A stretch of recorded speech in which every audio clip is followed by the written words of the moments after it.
In the spring of 1945, Berlin was a city teetering on the edge of destruction.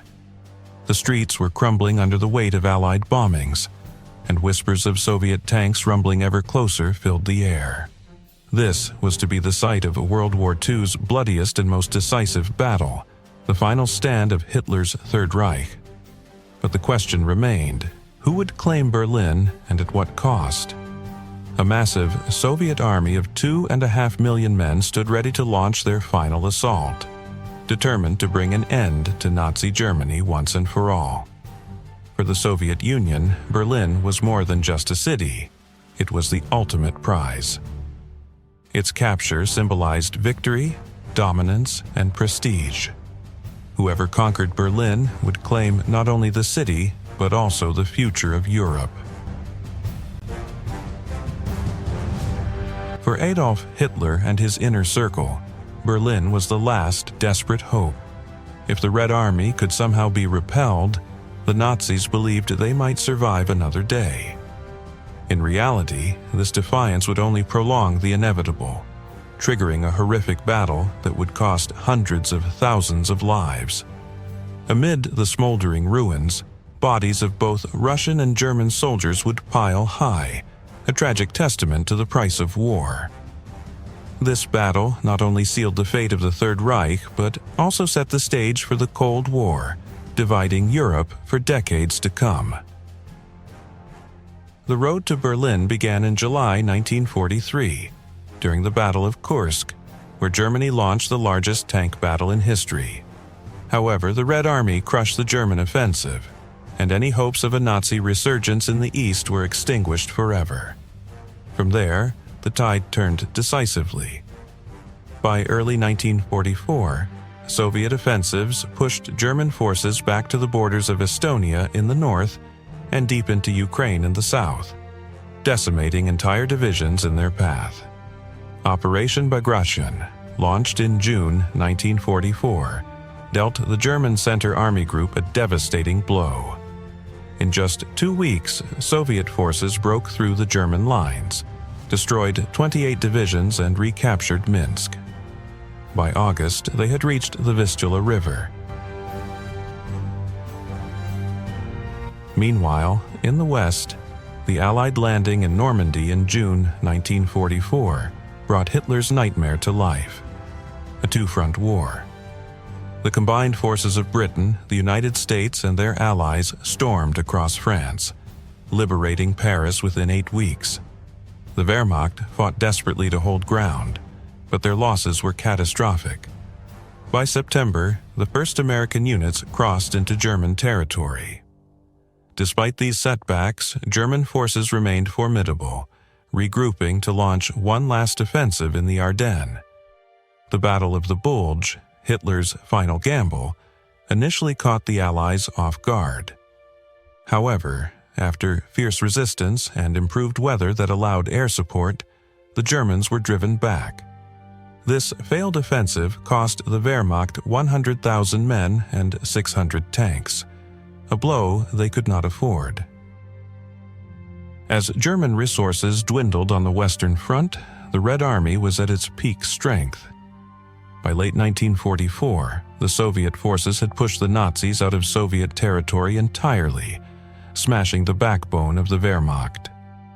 In the north, German troops were trapped on the Curonian Peninsula, while in the south, Soviet forces advanced into Romania and Hungary, capturing Belgrade and surrounding Budapest. By the end of 1944, the stage was set for the final act. Stalin's ambitions for Berlin loomed larger than ever. He saw the city not just as Hitler's last refuge, but as a symbolic trophy of Soviet dominance. Though he told his Western allies that Berlin was irrelevant, this was nothing more than a ploy to ensure the Red Army reached the capital first. Stalin took personal control of the Berlin offensive, sidelining his generals and sowing distrust among his commanders. His Machiavellian tactics turned the campaign into a ruthless competition, with Soviet generals racing against each other to be the first to reach Berlin. Stalin's focus on speed and prestige came at a horrifying cost. Countless Soviet lives were sacrificed in the relentless push toward the Reich's capital. Meanwhile, Hitler's paranoia deepened. Following a failed assassination attempt in July 1944, he became increasingly unstable, isolating himself and lashing out at his generals. By the final months of the war, Hitler had replaced nearly all his Eastern Front commanders, creating chaos and eroding trust within the German High Command. By November 1944, the Soviet High Command finalized their largest campaign yet. The plan was audacious. An attack spanning the entire Eastern Front, involving 9 Soviet fronts across 8 countries. The prize was clear: the city Stalin called the lair of the fascist beast. The main thrust would come from the 1st Belarusian and 1st Ukrainian fronts, smashing through German defenses and forcing them back to the Oder River, just miles from Berlin. Support attacks from the north and south would prevent reinforcements from reaching the capital. With the Wehrmacht crippled and Berlin in their sights, the Red Army prepared for the final act of the European War. The race to Berlin was not just a military campaign, it was a political chess match, a test of wills between Stalin and Hitler. For the Soviet dictator, Berlin symbolized ultimate victory, while for Hitler, it was the last refuge of his crumbling empire. What followed was a battle of unparalleled ferocity, where the streets of Berlin would run red and the fate of Europe would be decided. The Soviet offensive was scheduled for June 20th, 1945. The Red Army carefully planned the timing to take advantage of frozen Polish roads and improved visibility as the winter fog lifted. This delay also allowed for meticulous preparation. Along the front lines, Soviet reserves swelled, and enormous stockpiles of food and equipment were amassed for the coming assault. But weapons and supplies weren't the only tools of war being forged. A relentless propaganda campaign swept through the Red Army ranks, stoking a deep hatred toward both the German army and its civilian population. The message was clear. This was not just war, it was vengeance. The immense suffering inflicted on the Soviet Union by the Nazis demanded an equally merciless response. With the Red Army just 500 kilometers from Berlin, a distance they could cover in only 5 weeks, the German High Command knew the situation was dire. German intelligence estimated that the Soviets had overwhelming superiority, 11-1 in infantry, 7-1 in tanks, and a staggering 20-1 in artillery. Yet Hitler refused to accept these figures, dismissing them as absurd. He rejected calls to send reinforcements from the Western Front or to free up the troops trapped on the Kurland Peninsula. His solution was chilling in its simplicity. The Eastern Front will have to hold itself. This decision condemned Germany to absolute dependence on fixed defensive lines. For months, tens of thousands of civilians were forced to labor tirelessly, transforming their homeland into an enormous fortress. 7 defensive lines stretched across 600 kilometers, fortified with anti-tank ditches, artillery posts, and strongholds. The depth of Germany's defensive network was staggering. Nearly 500 kilometers of land were transformed into a battlefield, dotted with heavily armed strongholds, or Festungen. These fortified cities, Königsberg, Insterburg, Potsdam, Stettin, Kustrin, and Breslau, served as anchors for the Reich's defense. Behind the Oder River, 3 additional defensive belts, each 20 to 40 kilometers deep, awaited any Soviet forces that breached the initial lines. And at the gates of Berlin itself, the city's defenses were unparalleled. Anti-aircraft towers loomed over its perimeter, their massive guns capable of turning streets into killing fields. The city was divided into self-defending sectors, crisscrossed by canals, each prepared to resist independently if cut off. For the Nazis, survival depended on unyielding resistance. Both soldiers and civilians were bombarded with propaganda, warning that surrender would bring unspeakable reprisals. And they believed it. The Soviet reputation for vengeance preceded them, and the indiscriminate Allied bombings of German cities only reinforced their fears. By 1944, the Allies had discussed plans for a defeated Germany, and the rumors of those discussions had spread like wildfire. For many Germans, these plans painted a grim future. The Reich would be permanently dismembered, its territories handed over to the Soviet Union, Poland, France, and Denmark. Its heavy industry would be dismantled, plunging the nation back into a medieval economy of small farmers and subsistence living. Though this proposal was ultimately rejected, Joseph Goebbels, the Nazi propaganda minister, turned it into a powerful weapon. He painted the Allies as merciless conquerors and framed resistance as the only hope for survival. For the bomb-ravaged citizens of Berlin, this message resonated deeply. They had already seen their cities reduced to ashes by Allied air raids. Was complete annihilation next? Meanwhile, the Red Army's preparations continued with ruthless efficiency.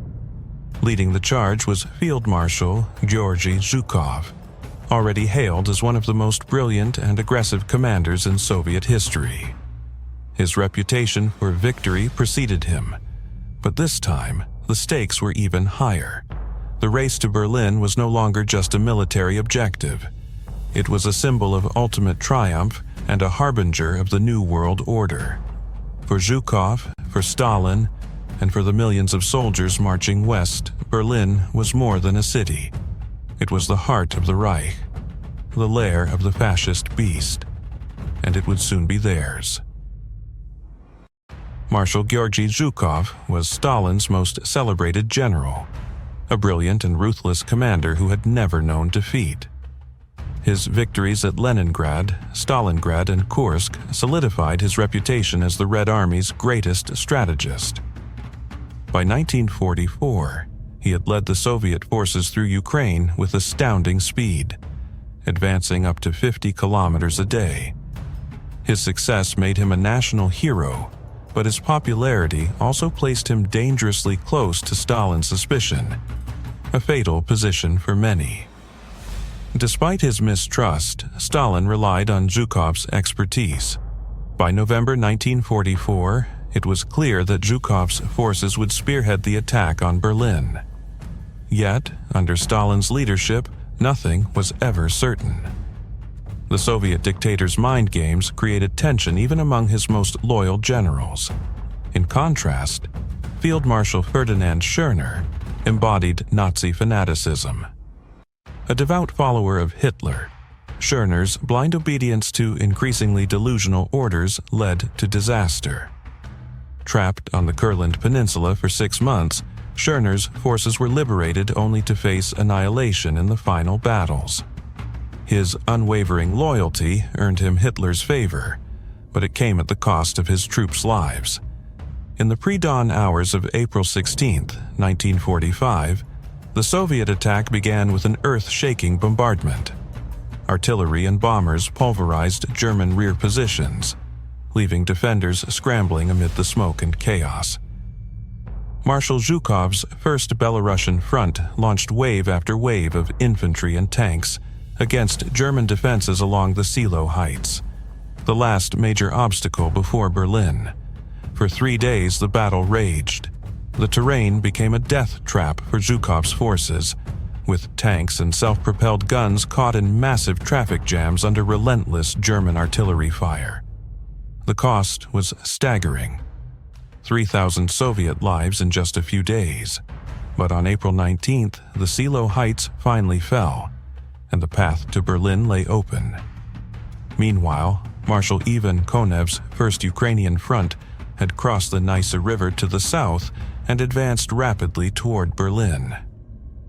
By April 20th, Adolf Hitler's 56th birthday, Soviet forces were within 30 kilometers of the city. As Allied bombers conducted one final raid on the shattered German capital, Hitler emerged briefly from his bunker to greet members of the Hitler Youth and SS. It was a pitiful sight, his trembling hands and sunken eyes a stark contrast to the grand parades of years past. This would be his last public appearance. On April 21st, Soviet forces entered the northeastern suburbs of Berlin. Zhukov's tanks pushed from the north, while Konev's armies swept in from the south. The German Ninth Army, hopelessly cut off, fought desperately to hold their positions. By April 24th, the city was fully encircled, and German forces were crumbling under the relentless Soviet onslaught. Inside Berlin, chaos reigned. Civilians huddled in basements with dwindling food and water supplies. The once proud streets of the Reich's capital were now death traps, as Hitler Youth armed with Panzerfausts turned every corner into an ambush. Fanatical SS units, including foreign volunteers from Denmark, Norway, and France, fought to the death, making the Soviets pay dearly for every block. The fighting was especially brutal near the Tempelhof airfield, where the Soviets feared Hitler might escape. After a fierce assault, the airfield was captured on April 26th. As the Red Army tightened its noose, entire districts were reduced to rubble. Soviet troops dug through collapsed buildings and fought hand-to-hand in the streets, slowly eroding German resistance. By April 30th, the Soviet Third Shock Army had reached the Reichstag, the ultimate symbol of Nazi power. Fanatical defenders, including SS troops and remnants of the Volkssturm militia, fortified every floor and stairwell. It took nearly 10 hours of brutal fighting for Soviet troops to reach the roof, but at 10:55 p.m. the red flag was raised over the Reichstag. The symbol of Nazi Germany had fallen. Earlier that same day, Adolf Hitler, sheltered 17 meters underground in his bunker, had committed suicide. His death did little to end the carnage as SS units continued their desperate resistance. But for most in Berlin, the war was over. By May 2nd, the city surrendered. The cost of the battle was staggering. The Red Army suffered over 305,000 casualties, their worst losses in a single battle throughout the war. German civilian casualties exceeded 125,000, with countless others wounded or left destitute. The destruction of Berlin was complete, and its survivors faced a harrowing new reality. On May 8, 1945, Germany formally surrendered to the Allies, marking the end of World War II in Europe. The battle for Berlin had not only sealed the fate of the Third Reich, but also cemented the division of Europe, a division that would define the post-war world for decades to come.